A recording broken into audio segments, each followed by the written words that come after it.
Open और close दो विरोधी शब्द हैं, लेकिन कितने मजे की बात है कि हमारा मन ओपन उसी के सामने होता है जो हमारे बहुत क्लोज होता है। नमस्कार, मैं हूं कमल श्रीमाली। आप सभी का बहुत बहुत स्वागत करता हूं आपके अपने चैनल में और सूर्य के मिथुन राशि में प्रवेश के इस विशेष एपिसोड में। यह एपिसोड आपकी राशि, नाम राशि अर्थात मून साइन पर आधारित है तथा सिर्फ सूर्य के राशि परिवर्तन से होने वाले प्रभाव के बारे में ही है। श्रीमद् भागवत गीता में सूर्य को सूर्य नारायण नाम से संबोधित किया गया है और वेदों में सूर्य को इस संपूर्ण जीव जगत की आत्मा माना गया है। ज्योतिष में सूर्य को नवग्रहों का राजा और जगत का पिता कहा गया है। सूर्य के बिना पृथ्वी पर मानव जीवन का अस्तित्व संभव नहीं है। सूर्य की शक्ति से ही समस्त ग्रह चलायमान है। यदि किसी व्यक्ति की कुंडली में सूर्य की स्थिति शुभ और अच्छी है तो जातक के जीवन में हर कार्य में सफलता मिल सकती है, क्योंकि वैदिक ज्योतिष में सूर्य को आत्मा, पूर्वज, पिता, सफलता और सरकारी सेवा प्रदान करने वाला, राजशाही गौरव दिलवाने वाला और विभिन्न स्थानों पर उच्च पद प्राप्ति का कारक माना गया है। ऐसा व्यक्ति वैभवशाली जीवन व्यतीत करता है। वहीं सूर्य के अशुभ प्रभाव से मान सम्मान में कमी, आत्मविश्वास में कमी, पिता को कष्ट, पिता के सुख में कमी या पिता से वैचारिक मतभेद, सरकारी कार्यों में बाधा और आंखों के रोग परेशान कर सकते हैं। आंखें बहुत जल्दी कमजोर हो जाती है जिनकी कुंडली में सूर्य प्रतिकूल होता है या वीक होता है। सूर्य के मिथुन राशि में प्रवेश को ही मिथुन संक्रांति माना जाता है और इस वर्ष मिथुन संक्रांति 15 जून को है। संक्रांति पर्व पर स्नान, दान, व्रत और पूजा पाठ का विशेष महत्व होता है। इस दिन सूर्योदय से पहले उठ करके तीर्थ स्थान पर स्नान करके सूर्य को अर्घ्य दिया जाता है। यदि आप तीर्थ स्थान के आसपास रहते हैं तो आप बहुत भाग्यशाली हैं, यह पुण्य आप कमा सकते हैं। जो लोग कई तीर्थ स्थानों के आसपास नहीं रहते हैं तो अपने घरों में ही आप जल्दी उठ सकते हैं, सूर्य को अर्घ्य दे सकते हैं या जो भी पूजा पाठ है वो उस दिन कर सकते हैं। कुछ और नहीं तो स्नान के पानी में थोड़ा सा गंगा जल मिला करके स्नान कर लीजिए। मिथुन संक्रांति को देश के हर हिस्से में अलग अलग ढंग से मनाया जाता है। हालांकि उड़ीसा में इस त्यौहार का विशेष महत्व है। इस दिन लोग अच्छी खेती के लिए बारिश की मनोकामना भगवान सूर्यदेव से करते हैं। हिंदू धर्म में सूर्य का राशि परिवर्तन ही संक्रांति कहलाता है। इस दिन दान और पुण्य करने से शुभ फलों की प्राप्ति होती है। मिथुन संक्रांति को रज पर्व भी कहा जाता है। रज पर्व के दिन भगवान सूर्यदेव को प्रसन्न करने के लिए बहुत सी जगहों पर व्रत करने का भी चलन है।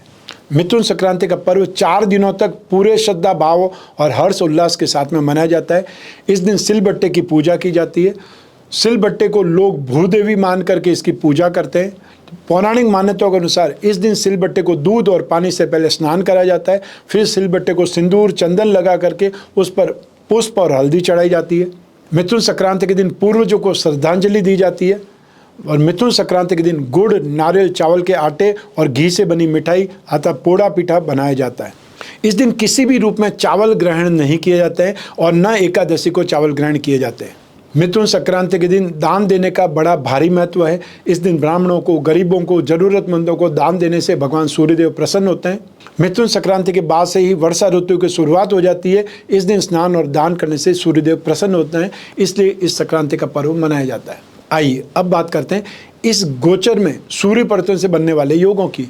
कुंडली में बनने वाले हर योग का कोई न कोई प्रभाव हमारे जीवन पर जरूर पड़ता है। ग्रहों की चाल ही लोगों को अच्छा या बुरा करने की ओर प्रेरित करती है। सूर्य के मिथुन राशि में प्रवेश करने के साथ ही मंगल के साथ में जस्ती संबंध बन जाएगा और 2 जुलाई से बुध के साथ में सूर्य की युति हो जाएगी। इस युति और दृष्टि संबंध का क्या परिणाम मिलेगा, पहले तो यही बात कर लेते हैं। सूर्य और मंगल का दृष्टि संबंध होने से अहंकारिता के साथ में तीव्र महत्वाकांक्षा जागृत हो जाती है। हाई एम्बिशियस व्यक्ति बन जाता है। व्यक्ति साहस और अहंकार से भर जाता है। यह योग हार्ट प्रॉब्लम देने में भी सक्षम है। यदि आपके घर और परिवार वाले जोखिम काम करने से मना करते हैं आपको, तो समझ लीजिए कि आपको सिर्फ स्नेहवश ही रोक रहे हैं। ऐसी स्थिति में जोखिम वाले जो भी काम करते हैं आपको करने चाहिए। इस काम में अपने आप को किसी भी क्षेत्र में श्रेष्ठता सिद्ध करने की योग्यता आप रख सकते हैं। ये समय काल आपके लिए बेहतरीन भी है। सूर्य और बुध की युति का फल। सूर्य और बुध जब कुंडली में एक साथ में होंगे तो बुधादित्य योग का निर्माण होगा और ये स्थिति 2 जुलाई 2022 से देखने को मिलेगी। बुध बुद्धि का स्वामी है और सूर्य प्रतिष्ठा और तेजस्विता का।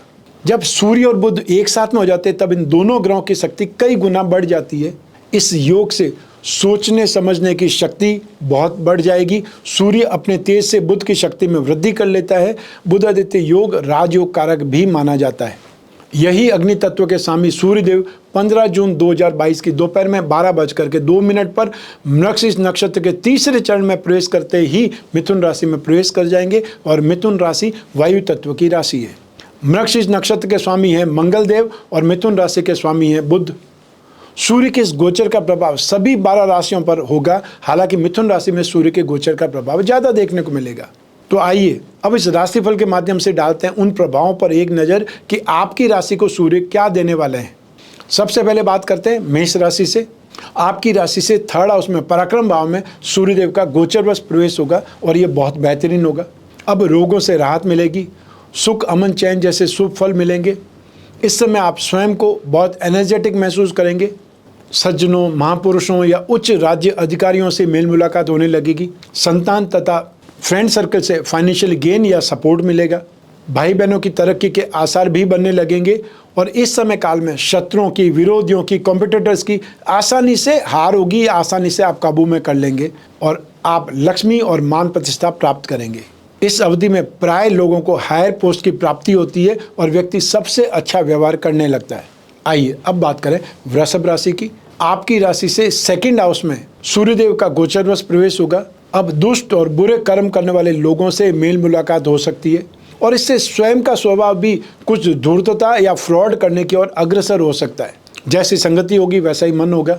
2nd हाउस में धन भाव में सूर्यदेव के आने से धन प्राप्ति के योग आपके लिए बनने लगेंगे और प्रेतक संपत्ति से भी आपको लाभ मिल सकता है, लेकिन हेडेक बहुत रहने लगेगा। आंखों में इन्फेक्शन आ सकता है, आंखों को लेकर के कोई प्रॉब्लम हो सकती है या आंखों में कोई चोट लग सकती है। बच्चों के साथ में खेल खेल में भी चोट लग सकती है।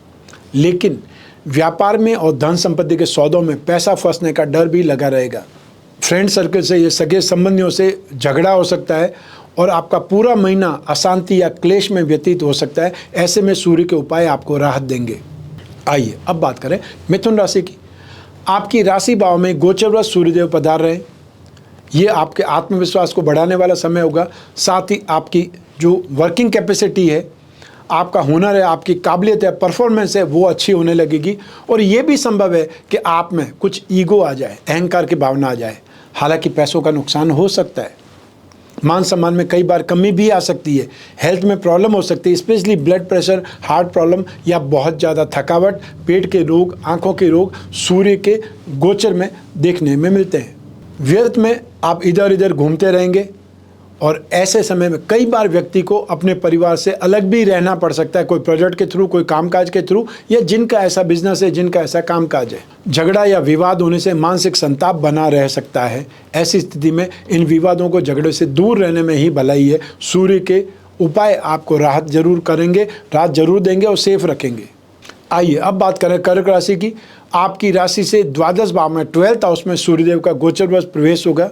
अब विदेश जाने के मौके मिल सकते हैं, लेकिन आपके कामकाज में, आपकी पोस्ट में प्रॉब्लम भी आ सकती है। नौकरी पर आंच आ सकती है। खर्चा बहुत ज़्यादा होगा। बहुत प्रकार की कठिनाइयाँ, मुसीबतें झेलनी पड़ सकती है। बुखार या इन्फेक्शन जैसी परेशानियाँ बार बार होंगी। स्पेशली आपको पेट में गड़बड़ी ज़्यादा दिखाई देगी या आप अपने पिता के स्वास्थ्य को लेकर के भी चिंतित हो सकते हैं या उनके साथ में आर्ग्यूमेंट हो सकता है। सरकार की ओर से, सरकारी विभागों की ओर से विरोध खड़ा होगा। फ्रेंड्स का व्यवहार भी या घर परिवार वालों का व्यवहार भी शत्रुतापूर्ण हो सकता है। अपमानित होने की स्थिति बार बार बनने लग सकती है। ऐसी स्थिति में खुद को सेफ रखना ही सबसे पहला आपका प्रयास होना चाहिए। आइए अब बात करें सिंह राशि की। आपकी राशि से 11 भाव में, लाभ भाव में गोचरवश सूर्यदेव का प्रवेश होगा।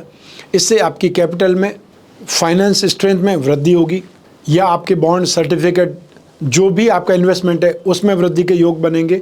जो कामकाज है उसमें आप बेहतर परफॉर्म कर पाएंगे। हर प्रकार से लाभ, आर्थिक उन्नति, फाइनेंशियल गेन, शानदार खाना पीना या बहुत बार नई पोस्ट, नई नौकरी या साथ में बड़े लोगों की कृपा भी प्राप्त हो सकती है। हेल्थ बहुत अच्छी रहेगी। घर में मांगलिक कार्य या पूजा पाठ या अभिषेक आदि होंगे। आध्यात्मिकता और सात्विकता में वृद्धि हो जाएगी। सरकारी लोगों से सहयोग प्राप्त होने लगेगा। प्रमोशन का ये समय है। वहीं आपको पिताजी से भी लाभ मिल सकता है। अब बारी है कन्या राशि की। आपकी राशि से 10th भाव में अर्थात 10th हाउस प्रोफेशन भाव में गोचरवश सूर्यदेव का प्रवेश होगा। रुपया, पैसा, हेल्थ, दोस्तों आदि का सबका सुख प्राप्त होगा। इस भाव में सूर्य को दिग्बली माना जाता है। कोई नए प्रोजेक्ट पर, नई प्लानिंग पर कामकाज स्टार्ट हो सकता है। जो लोग नया व्यवसाय आरंभ करना चाहते हैं, नया काम धंधा स्टार्ट करना चाहते हैं, उनके लिए समय बहुत बेटर है। जो लोग नौकरी में चेंज करना चाहते हैं उनको भी यहाँ पर ट्राई जरूर करनी चाहिए, स्विच करना चाहिए। आपको बड़े अधिकारियों से, सम्मानजनक लोगों से दोस्ती बढ़ सकती है, सज्जनों के द्वारा लाभ हो सकता है, हर कार्य में सफलता मिल सकती है, तो प्रमोशन या अच्छी पोस्ट मिलने का अवसर प्राप्त हो सकता है, सम्मान, गौरव या रुतबा आपका बढ़ेगा। आइए अब बात करें तुला राशि की। आपकी राशि से 9वें भाव में, 9th हाउस में गोचरवश सूर्यदेव का प्रवेश होगा। अब कार्य क्षेत्र में, कैरियर में यह समय अनुकूल बना रहेगा। लंबे समय से आप मकान खरीदने के लिए एफर्ट कर रहे हैं तो इस समय आपको सफलता मिल सकती है। सरकारी योजनाओं से भी आपको लाभ मिल सकता है या आप लाभ उठा सकते हैं, लेकिन वर्चस्व में, रुतबे में, स्ट्रेंथ में कुछ कमी का एहसास होने लगेगा। झूठे आरोप भी लग सकते हैं, इसलिए फालतू लोगों से दूरी बना करके रखें। बिना किसी कारण के खर्च या फाइनेंशियल लॉस भी हो सकता है। इन्वेस्टमेंट बहुत सोच समझ के करने की ज़रूरत है। ऐसे ही समय में व्यावसायिक आय में कमी या लाभ में कमी, रोग और अशांति उत्पन्न होती है। घर में किसी धार्मिक कार्य का आयोजन भी हो सकता है और सूर्य के उपाय जरूर आपको करने चाहिए, उससे आपको राहत मिलेगी। आइए अब बात करते हैं वृश्चिक राशि की। आपकी राशि से 8th हाउस में, मारक भाव में गोचरवश सूर्यदेव के प्रवेश होने से पिता के स्वास्थ्य को लेकर के चिंता बढ़ सकती है और वहीं आपके कैरियर में, आपके ऑफिस में भी आपकी परफॉर्मेंस वीक रहने से आप बहुत यूज़फुल नहीं रह पाएंगे या आपकी खुद का कॉन्फिडेंस कम होने लगेगा। बहुत से लोगों को जिनकी टेम्परेरी नौकरी है उनको नौकरी से हाथ भी धोना पड़ सकता है, लेकिन इसका अर्थ ये नहीं है कि सब कुछ खराब ही खराब है। व्यावसायिक दृष्टि से इस समय को अनुकूल नहीं कह सकते। शत्रुओं से, विरोधियों से, कॉम्पिटिटर से विवाद होता रहेगा। शारीरिक रूप से आपको बवासीर या अपच जैसे रोग दुखी करेंगे। जीवन साथी को भी कुछ कष्ट हो सकता है। खर्चा बहुत अधिक करना पड़ेगा, स्पेशली मेडिकल साइंस में या मेडिसिन पर खर्चा करना पड़ेगा। बुखार, हाई ब्लड प्रेशर के कारण हॉस्पिटल के चक्कर बार बार लग सकते हैं। सूर्य के उपाय आपको राहत देंगे। आपको आवश्यकता है सूर्य के उपाय करने की। आइए अब बात करें धनु राशि की। आपकी राशि से 7th हाउस में, दाम्पत्य सुख भाव में गोचरवश सूर्यदेव के प्रवेश होने से दाम्पत्य जीवन में मनमुटाव की या कटुता की उत्पत्ति होगी। इस भाव में सूर्य को कभी भी शुभ नहीं माना जा सकता है। आपकी कुंडली में 7th हाउस में यदि सूर्य है तो आप निश्चित रूप से मान सकते हैं कि आपकी मैरिड लाइफ में प्रॉब्लम है। जीवन साथी या संतान बीमार भी हो सकती है। जिनके विवाह की बात चल रही है, हो सकता है इस समय उन्हें अड़चनों का सामना करना पड़े। कामकाज में व्यवधान मिलने लगेंगे। व्यवसाय में बाधाएं उत्पन्न होने लगेगी। पैसा फंसने लग सकता है। लोग बाग कमिटमेंट करके भी पीछे हट जाएंगे और ऐसे में आप पर बात आ पड़ेगी या आपको अपने आप को मजबूर करना पड़ेगा कोई लोन लेने के लिए या उस कमिटमेंट को पूरा करने के लिए। यात्राएं बहुत सोच समझ के करें, क्योंकि यात्राएं असुविधा या कष्ट से भरी हो सकती है। पेट के रोग, सिर दर्द या मांसपेशियों में खिंचाव की स्थिति आपको परेशान करेगी। फाइनेंशियल लॉस या मानहानि के कारण भी आप बहुत दुखी रह सकते हैं और ऐसे में सूर्य के उपाय आपका बचाव करेंगे। आइए अब बात करें मकर राशि की। आपकी राशि से 6th हाउस में, रोग भाव में गोचरवश सूर्यदेव का प्रवेश होगा। यह गोचर शुभ माना जाता है। अब कार्य सिद्धि और सर्व सुख की प्राप्ति हो सकती है। नई नई वस्तुओं की खरीद होगी। विरोधियों की, शत्रुओं की पराजय होने लगेगी। रोगों से राहत मिलेगी। विशेषकर घुटने और कमर के दर्द में राहत ज़्यादा मिलेगी। अपने से बड़े अधिकारियों से या सरकारी अधिकारियों से, बड़े लोगों से मार्गदर्शन मिलेगा, फ़ायदा मिलेगा। सेल्फ रेपुटेशन में इम्प्रूवमेंट आएगा और रोग, शोक, मोह इन सभी भावों से निकल करके मन और शरीर दोनों स्वस्थ रहने लगेंगे। आइए अब बात करें कुंभ राशि की।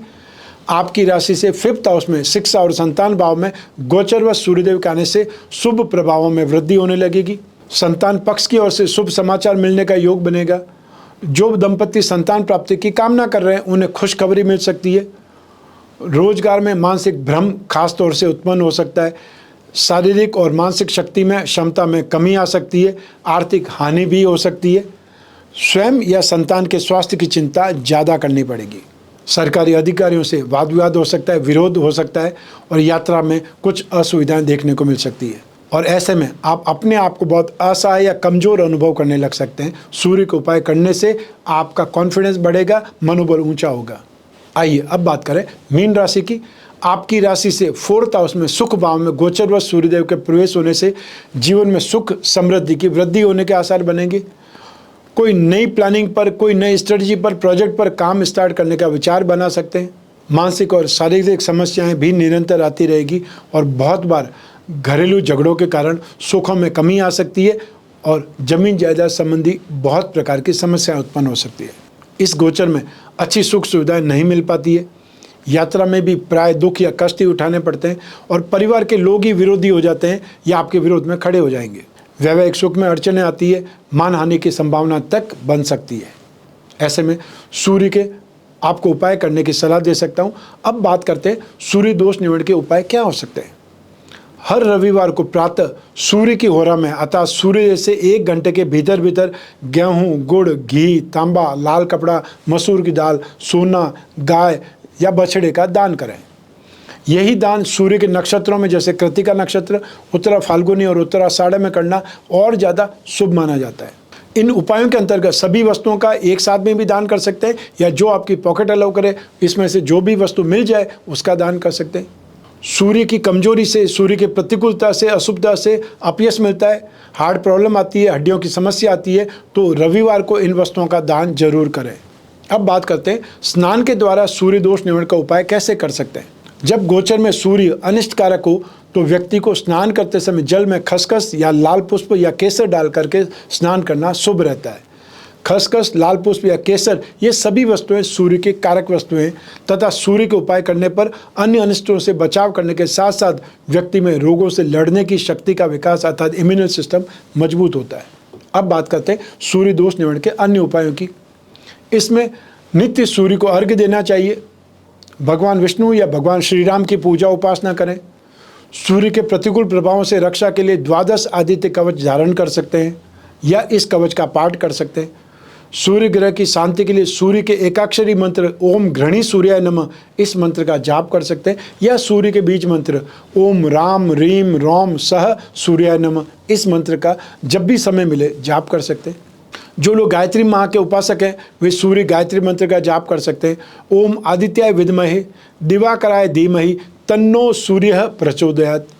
जो लोग संस्कृत का थोड़ा बहुत ज्ञान रखते हैं, पाठ कर सकते हैं, उन्हें आदित्य हृदय स्तोत्र का पाठ करना सर्वश्रेष्ठ रहेगा। सूर्य ग्रह की शांति के लिए आप 1 मुखी या 12 मुखी रुद्राक्ष भी धारण कर सकते हैं। नवग्रह दोष निवारण कवच या नवग्रह दोष निवारण पिरामिड जहाँ आप सोते हैं वहाँ साइड टेबल पर रख सकते हैं और जो पिरामिड है वो माइंड, बॉडी और सोल को ट्यूनअप करता है। अतः जब भी ग्रह जो परिवर्तित होते हैं या आपको प्रतिकूलता देते हैं, सबसे पहले आपकी बुद्धि पर असर करते हैं, उसके बाद में शरीर पर असर करते हैं। तो थेरेपी देने के लिए जब भी आप सोते हैं वो थेरेपी आपको वहाँ पर मिल सकती है। इसीलिए एक प्रकार से पिरामिड बहुत ज़्यादा उपयोगी है। ये था सूर्य का मिथुन राशि में गोचर फल। आपको क्या शुभ और क्या अशुभ मिलने वाला है। आप अपनी जन्म कुंडली के माध्यम से भी इस राशिफल को जान सकते हैं। और जब जीवन में समस्याएं ज़्यादा हो, भविष्य में झांकना हो, बहुत बड़ा कोई डिसीजन करना हो, तब अपनी जन्म कुंडली का विश्लेषण बहुत ज़्यादा आवश्यक होता है। आने वाले समय में मैं मुंबई शहर में आने वाला हूँ, उसके बाद मैं दिल्ली शहर में आने वाला हूँ, रायपुर आने वाला हूँ जून माह में ही। वहाँ पर आप मेल मुलाकात कर सकते हैं, फेस टू फेस अपनी कुंडली का डिस्कशन करवा सकते हैं और ये शेड्यूल आपको इस एपिसोड के स्टार्टिंग में देखने को मिलेगा। जो लोग घर बैठे अपनी टेलीफोनिक कंसल्टेंसी के माध्यम से कुंडली विश्लेषण कराना चाहते हैं उनके लिए भी यही स्क्रीन पर नंबर जो दिया हुआ है वो संपर्क करने के लिए है। और जो लोग फेस टू फेस डिस्कस करना चाहते हैं, चाहे मुंबई में, चाहे दिल्ली में या रायपुर में, उनको भी इन्हीं नंबर पर संपर्क करके अपॉइंटमेंट फिक्स करना है।